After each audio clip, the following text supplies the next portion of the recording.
My name is Randall Watson. I arrived from Benny Hall, St. Peter, little before the district, little before you get to Forest Hill National Park. When I leave school, I grew up making things like, kites and little small trucks that haul canes and that sort of thing, sawing up board wheels and that sort of thing. And guys used to come around me. Used to make fly sticks in the gully and that sort of thing. Now, after that, I became interested in carpentry because I had learned it at school. So my father was aware. When I grew up, he wasn't around. He went to America. So it was about 4 or 5 siblings of us there. So I was the only boy. The rest was girls. Every little thing that we wanted to make in the yard, or like full coops or anything like that, I would make them for my mother. Make the coops, make the chicken pens and all that sort of thing.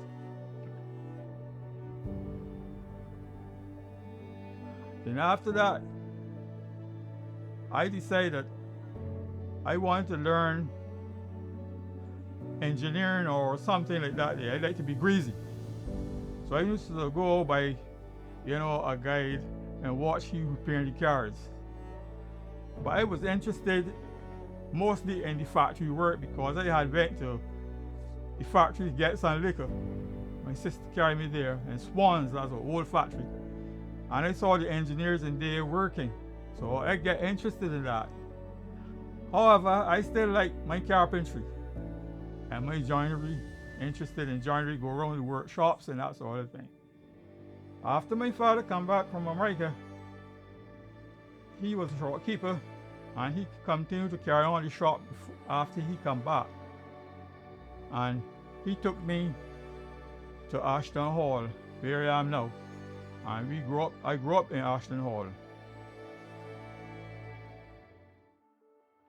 Now, after I grew up in Ashton Hall, I tell him that I would like to go to engineering, but he never interested in the engineering. He always want me to continue in the carpentry because he see that I'm very good in the carpentry, making things in fowl coops and that sort of thing. So he also have fowls, chickens and so on. So I used to make all the fowl pens and the coops and that sort of thing, even pigeon coops. I used to make all of them.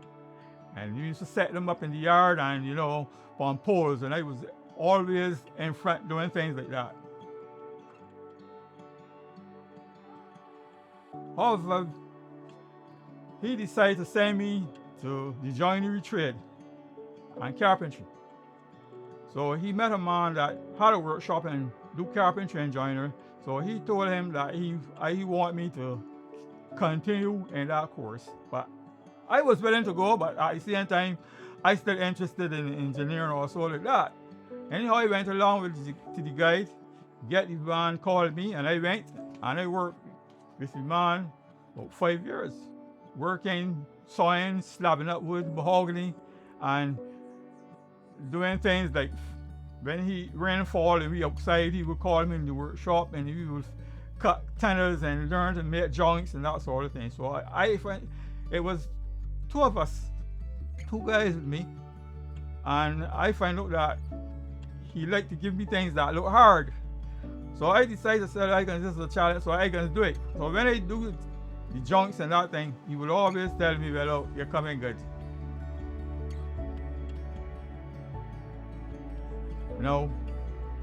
After I worked there a long time learning the trade, I never get no money because all those days you don't get the money for learning the trade. In fact, matter of fact, you're lucky you get to learn trade free because you used to have to pay to learn trade.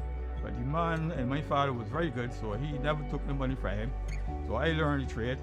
And then I was uncomfortable, I wanted to, as a youngster, grow up, you want money in your pocket like any other, When work go out in the workshop, I really would get like money for building the things. When the people pay the money, I would get something, but not a full pay. You just get something to put in your pocket. So then I tell my father one day, I like down there, but I want to get on to the engineering or something like that. Yeah. But he knew Ward, Fairfield, he knew the owners there. So he managed to get on to them, and they gave him a talk and tell him, well, look, we don't really take fellows like that. You got to go to technical school and that sort of thing to learn it. Anyhow, he tell my father that he will help me through he. So he tell me to come over there and have a talk with him. That's the manager. So I went over and he talked to me, he asked me how old I am and everything like that. I tell him, he tell me, well, look, we can take a chance with you and working with the factory, but you really got to go to a polytechnic to get examinations and everything. Quarantine union. However, I tell you, okay, and he brought me on. I went on to work. We used to get a small fee, $3 a week. But in the hard time, you will always get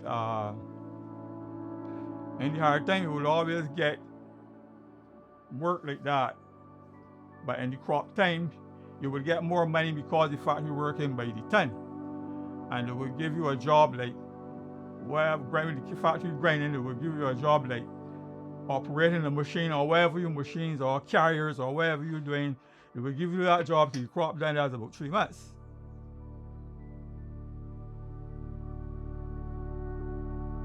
However, after I took there a long time, working, the boss man, which is the boss engineer, he couldn't get along too good. I don't know for what reason. But when it come on to hard time, crop time, I would work a carrier, operating the carrier, the cane juice, and wherever I work in the mills or whatever, I would operate that. But after the factory done grinding, they would lay off the workers, pull down the factory, and would lay off the workers, the engineers, and the labor men would clean the factory and whatever. And he decided to lay off me and a good few fellas. And the one called back we not till about coming to November, so the factory getting ready to put back up, and you got to work Saturday and everything like that.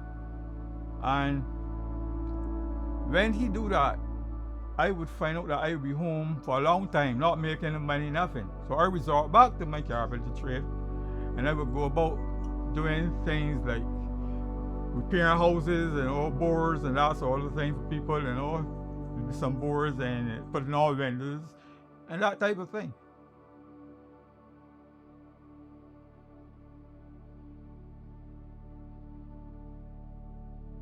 I see an application in the papers wanted joiners, and it was in Bridgetown. So I decided to apply for it, and I went to get the interview, and I got the job working in this factory at Robert Street, building furniture, supplying that time course. Barbados Limited is just coming, and we were supplying there with all sorts of radiograms and everything like that. And I started to work there. And I worked there until I leave again, and then went back over working with the Rattan situation.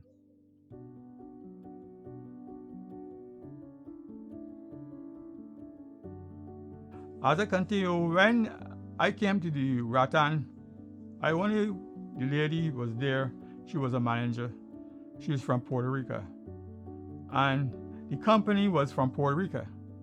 But it was trying to set up a new industry that the Prime Minister brought here, which is Rattan, that don't really build in the West Indies. So Barbados was the first place that they'd be doing this Rattan.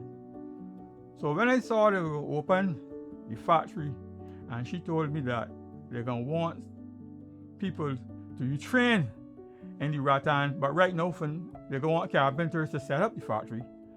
And I stay on. I tell her I'd be interested, I will see what happens, because I always want challenges. So then I decide that I can stay and do the carpentry for her. She wanted trucks and things put up, and I did that.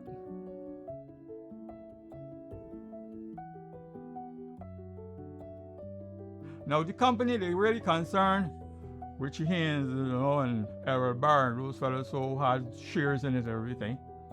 So that was a situation that I find myself in that I had to be among all those guys, doing what they want to. So she said she gave me instructions, and she would bring orders every morning to me, and I share the orders out. And then when the guys came from Puerto Rico, they learned us the Rattan. And I took in the Rattan very good. Took in it, and I turned around and I learned all the other guys how to plait, how to wrap, because they wasn't as fast as me. And I took in the Rattan. After I took in the Rattan, then she made me the foreman, overall foreman. And that was important to the company because I want somebody that could learn fast. So I was learning fast all the time.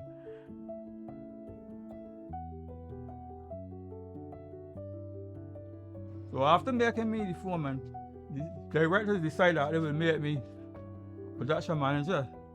So I was over all the whole factory. And then after that, we started to make like desks and that sort of thing for hotels and all. And then the company, after we was there, the company decided that they will sell out. So another company buy the Rattan Furniture Limited, and they had the white men that came there, and I leave there because the directors then decided that they would open another factory, and I start working in Christchurch again over high up, and we would build things.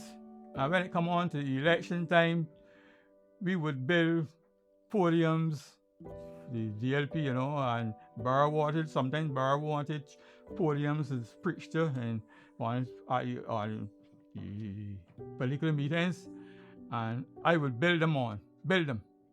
We build them sometime late at night, to reach the time that they want, and that sort of thing. And then after that, I was production manager. I decided to make me control over the whole factory. At that time, we used to employ over 100 fellas, 100 people, and it has nearly 9 departments, different sewing departments, weaving departments, and different things, sort of things like that. So then after that, the company went into liquidation, and we leave there. When we leave there, went into liquidation, and we leave there, we came down and back into town and opened and the foundry building, which was burned down, which burned down afterwards. We worked there for a couple of years, and we built furniture for different places, and we supplied the whole of Barbados with furniture, with Rattan furniture. My Christian life started from a little boy when I used to go to the Christian mission with my mother. A matter of fact, we had to go. It was about 4 of us, 3 girls and myself. And we went to the Christian mission with her. My father wasn't around. He had gone to America. And when he came back in from America, it appeared as though he was a Seventh-day Adventist. He took out Voice of Prophecy with enough books and lessons and things. He came back.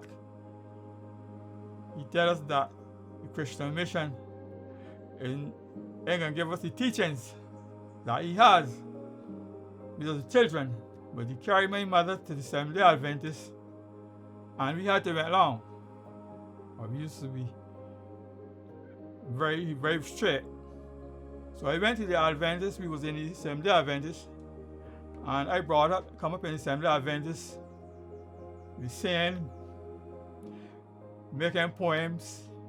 When it's harvest time, we decided that they would make us sing little Bible shorts, sell Bible shorts, and so on. So all of that I get interested in. So we used to go to church every Saturday. You had to be at church, Sabbath school, and then Sunday evening you had to go to service again with your mother. And it went on so till about I started to work. However, I got baptized got baptized 15 years. At 15 years, I got baptized. And I used to do very good in church, say prayers and everything like that. I only dropped out after I went to work at the factory, and I could not work on Saturday. I could not attend church on Saturdays. So they read me out of fellowship after not coming to church for a long time. They read me out of fellowship, Seventh-day Adventist. It took upon me that I said, well, if I go to church, I look a lost sheep, because the men pay me the mind. So I was working from that time, and I went in the world working and actually not forgetting the Lord, but hoping that someday that I would come back to the Lord, that I would have some sort of position, that I would be able to come back to the Lord. And the Lord brought me right through my trials. Regardless of whatever I got to do, it was luck. I bad luck. Things come easy to me. Learning come easy to me. I said, look, this is nothing but the Lord. When the guys do something and don't get off, people just warn me or tell me it'll be all right with me. Don't worry. I said, this is the Lord. And after that, I was working. I decided to tell myself, look, I got to find some time to go to church, someplace.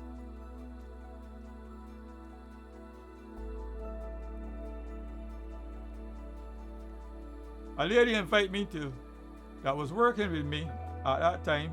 She told me that she could go to Home Williams Church there in Calimar Rock. That time was in Bishop Court Hill. And she told me, come and go over there and get good service. I could come up on a Sunday evening or whatever, and I could catch the bus, at that time I didn't drive it, And I started doing that. Eventually I stopped because I couldn't manage it. They're getting tough on me. After I started to work again, I stopped again. Anyhow, after I worked and I got vehicles and things to drive from the company and that sort of thing, I decided to spend some time on a Sunday evening, go to church there one evening. The only time I won't go to church is if I got to work. But one evening we had some sort of evening service, or sometimes by the morning, early 6 o'clock. 6:30, we go and get a service and come back. And I would drop her home or drop the other guys home and whatever. So I get accustomed to going to the Bishop Court Hills Home Williams Church.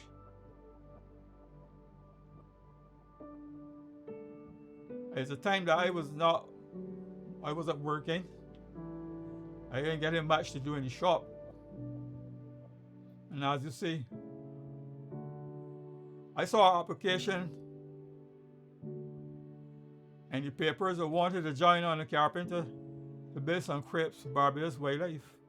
And I tell myself, man, I ain't doing much. So I can try and see if I can get that.